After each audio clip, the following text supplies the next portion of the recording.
Hi friends, welcome to our channel. So 2 రోజుల క్రితం ప్రదీప్ రంగనాథన్ మనందరికీ తెలిసిందే కదా. సో ఒక తమిళ హీరో. సో తనకి ఇక్కడ కూడా మంచి క్రేజ్ వచ్చింది. సో అతను తన సినిమా ప్రమోషన్ కోసం అతను పాపం ఓజీ సినిమా చూడడానికి కూడా చాలా దూరం నుంచి వచ్చాడు. మన తెలుగు సినిమాలు అంటే బికాస్ మన తెలుగు ఆడియన్స్ బంగారం అనుకోండి. సో అతని సినిమాలు కూడా బాగా ఆడాయి ఇక్కడ.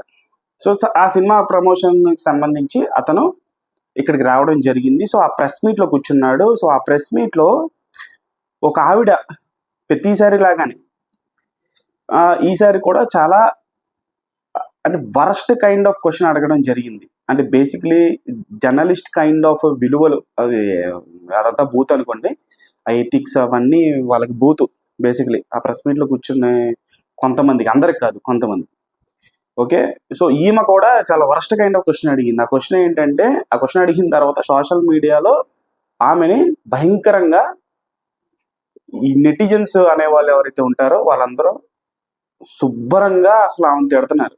మామూలు తిడతలేదు. అసలు ఆమె అన్నది ఏంటంటే, డోంట్ టేక్ ఇట్ నెగిటివ్ అని చెప్పి ఒక నెగిటివ్ క్వశ్చన్ అడిగింది. డోంట్ టేక్ ఇట్ నెగిటివ్, మీరు అసలు హీరో మెటీరియల్ లానే ఉండరు, కానీ మీ సక్సెస్ కారణం మీ లక్క లేకపోతే ఏంటి అని చెప్పేసి అడిగింది. పక్కనే పాపం శరత్ గారు ఉన్నారు. శరత్ గారు మైక్ తీసుకొని, అసలు మీరు A to Z హీరో ఇలా ఉండాలని చెప్పేసి మీరు డిఫైన్ చేయకూడదు. ఇక్కడ ఉన్న వాళ్ళందరూ కూడా, అంటే అక్కడ ఆ ప్రెస్ మీట్ జరిగినట్టుంటే ఆ హాల్ ఏదైతే ఉంటుందో ఇక్కడ ఆడియన్స్ బ్యాక్ సైడ్ ఇక్కడ ఉన్న వాళ్ళందరూ కూడా హీరో మెటీరియలే, సొసైటీకి ఎవరైతే ఉపయోగపడతారో వాళ్ళందరూ హీరోలే అని చెప్పేసి చెంప చెల్లుమనేటట్టు ఆయన సమాధానం ఇవ్వడం జరిగింది. సో దాని తర్వాత అది సోషల్ మీడియాలో పెట్టడం, సోషల్ మీడియాలో ఫుల్ వైరల్ అవ్వడం. అసలు ఫ్యాన్స్ అయితే ఫుల్ ఫైర్ అయిపోతున్నారు. Telugu movie lovers, mainly Pradeep Ranganathan ఇష్టపడేటువంటి అభిమానులు ఎవరైతే ఉంటారో అతని సినిమాలని, అతన్ని, సో వాళ్ళైతే ఫుల్ ఫైర్ అవుతున్నారు. చాలా కమెంట్స్, చాలా నెగిటివ్ కమెంట్స్ ఆమె మీద, చాలా దారుణమైనటువంటి కమెంట్స్. అసలు ఆమె చూస్తే లిటరల్లీ, మరి ఆమెకి ఎటువంటి ఎమోషన్స్ ఉన్నాయో లేవో నాకైతే తెలియదు, కానీ నాకైతే అసలు చాలా అంటే చాలా కోపం వచ్చింది.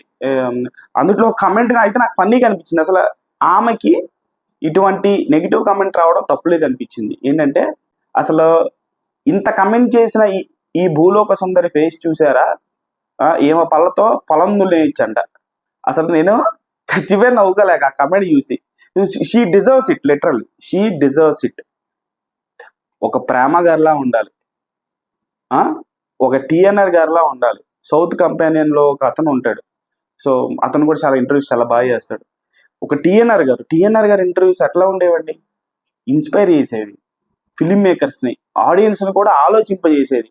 అరే మంచి మంచి క్వశ్చన్స్ అడుగుతున్నాడే సెలబ్రిటీస్ని, కాసేపు చూడబుద్ధి అయ్యేది. ప్రేమ గారు కూడా అట్లనే చేస్తున్నారు ఇంటర్వ్యూస్. అట్లా కొంతమంది ఉంటారు. వాళ్ళ ఇంటర్వ్యూస్ చూస్తే, వాళ్ళు ప్రెస్ మీట్లో అడిగే క్వశ్చన్స్ కానీ లేకపోతే ఇంటర్వ్యూస్ చూసినప్పుడు కానీ మనకు ఒక రకమైనటువంటి ఫీలింగ్ ఉంటుంది. గంటలు మనం సినిమాలో చూడడం కొన్ని కానీ ఇంటర్వ్యూలు మాత్రం గంటలు చూస్తాం. అట్లా ఉండాలి. జర్నలిజం వాల్యూస్ ఉండాలి. అంటే జర్నలిజం వాల్యూస్ అనేవి నేనేదో బోధించేసి మీకేదో చెప్పే అవసరంలా. ఒక మంచి చెబితే 10 మంది అంటారు, 10 మంది వింటారు, వింటే చాలు. కానీ ఒక చెడు చెప్తే 100 మంది విన్నారు కదా అని చెప్పేసి ప్రతిసారి కూడా ఒక నెగిటివ్ మాటనే ప్రతిసారి ఫేమ్ కోసమో లైమ్ లైట్ కోసమో మనం నెగిటివ్ మాట్లాడితే మనం నెగిటివ్గానే చూస్తారు. ఈరోజు చూస్తున్నారు కదా. అట్లా గతంలో సురేష్ కొండరెడ్డి గారి మీద ఎటువంటి నెగిటివ్ కామెంట్స్ చేశారు, ఇప్పుడు అతను ప్రెస్ మీట్లకే దూరంగా ఉన్నాడు. సో అట్లా ఏమా కూడా ప్రతి ప్రెస్ మీట్లో ఇట్లాగే కావాలని లైమ్ లైట్లో ఉండడం కోసమే చెత్త క్వశ్చన్స్, పనికిరాని క్వశ్చన్స్, ఎందుకు ఉపయోగం లేని క్వశ్చన్స్, సినిమా కంటెంట్కి దానికి సంబంధం ఉండదు, ఏదో అడిగేయాలి, లైమ్ లైట్లో ఉండాలి అది. సో మనం ఏం పీకుతున్నాం రా, మనం ఆ సినిమా గురించి ఏం అడుగుతున్నాం రా అంటే ఏమీ లేదు, ఏం సంబంధం ఉండదు. ఇట్లా సోషల్ మీడియాలో నెగిటివ్ కామెంట్ చేసుకోవడమే సరిపోయింది. ఇప్పుడు దోల తీరిందా? అవసరమా? మనం ఏమైనా మిస్ వరల్డ్మా? మనం ఏమైనా మిస్ హైదరాబాద్మా?